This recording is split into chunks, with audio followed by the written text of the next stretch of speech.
ನೀವು ನೋಡ್ತಾ ಇದ್ದೀರಾ ನ್ಯೂಸ್ ಫಸ್ಟ್ ಲೈವ್. ನಾನು ಮಧುಸೂದನ್. ಮೊದಲಿಗೆ ಹೆಡ್ಲೈನ್ಸ್. ಸಿಂಧೂ ನದಿ ಒಪ್ಪಂದ ಅಮಾನತಿನಲ್ಲಿಟ್ಟ ಭಾರತ. 4 ದಿನಕ್ಕೆ ನೀರಿಲ್ಲದೆ ಬಾಯಾರ್ತಿದೆ ಪಾಕಿಸ್ತಾನ. ನೀರಿಲ್ಲದೆ ಸಂಪೂರ್ಣ ಬರಿದಾಯಿತು ಚೇನಬ್ ನದಿ.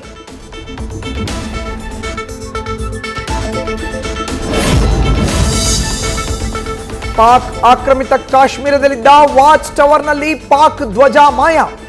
ದಾಳಿ ಆತಂಕದಿಂದ ಕಾಲ್ ಕಿತ್ತಿದೆ ಅಂತ ಸೋಷಿಯಲ್ ಮೀಡಿಯಾದಲ್ಲಿ ಹರಿದಾಟ.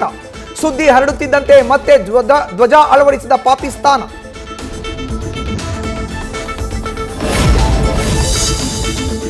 ಮೋಸ್ಟ್ ವಾಂಟೆಡ್ ಹಫೀಜ್ ಸಯೀದ್ ಅಡಗುತಾಣ ಪತ್ತೆ. ಪಾಕ್ನ ಲಾಹೋರ್ನಲ್ಲಿ ಬಿಗಿ ಭದ್ರತಾ ಸ್ಥಳದಲ್ಲಿ ಹಫೀಜ್ ವಾಸ್ತವ್ಯ. ಪಾಕ್ ಸರ್ಕಾರದ ಭದ್ರತೆಯಲ್ಲಿ ದಿನ ಕಳೆಯುತ್ತಿರುವ ಹಫೀಜ್. ಮೋದಿ ತಲೆ ಇಲ್ಲದ ಫೋಟೋ ಹಾಕಿ ಕಾಂಗ್ರೆಸ್ ಟ್ವೀಟ್. ಪ್ರಧಾನಿ ಗೌರವಕ್ಕೆ ಧಕ್ಕೆ ತರುವಂತಹ ಕೆಲಸ ಮಾಡಬಾರದು.